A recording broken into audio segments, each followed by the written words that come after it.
Planting banana trees is nothing new to Hassanin Saif ad-Dawla. His family has owned these farms in Sudan's Blue Nile state for generations. He's been managing some of the lands for years and has noticed changes in the landscape. Our farms are irrigated by the Blue Nile, and about a decade ago, the river was 500 meters away.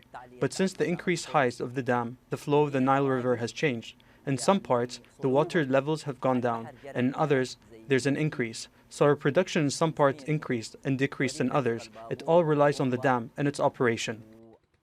Hassanin's farm is on the banks of the Blue Nile River.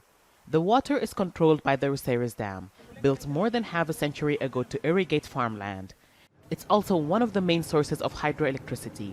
The dam was extended in 2013 with the aim of increasing water levels for farmers to irrigate their crops. Farmers say the river, which used to cause seasonal floods, is more controlled now, but there are concerns about the dam's future. This reservoir, called Roseires, is the first point where water from the Blue Nile in Sudan's territory is reserved. Roseires Dam controls its release, and experts and government officials say the filling of the Grand Ethiopian Renaissance Dam will have an impact on Roseires Dam. Sudan has tried to bring together Ethiopia and Egypt to reach a deal, while it too is a stakeholder on the Nile. The three sides say the technical issues have been resolved, but the legal aspects remain.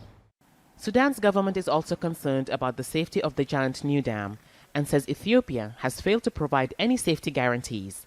Its Roseires Dam lies just 100 kilometers away from the Ethiopian Renaissance Dam, or GERD as it's known. Sudan stipulates signing an agreement prior to the start of the filling of the GERD, as Roseires Dam's safety is entirely dependent on the operations of the GERD. Disagreements are currently concentrated on legal matters, the degree to which the agreement is binding, the separation of agreement to water sharing agreements, and conflict resolution mechanisms, as well as various other limited technical issues.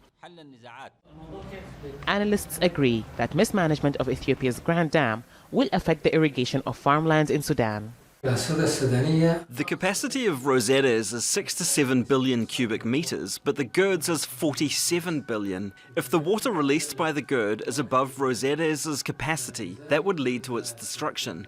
Another issue is that the irrigation of land along the Nile will reduce by an estimated 50%.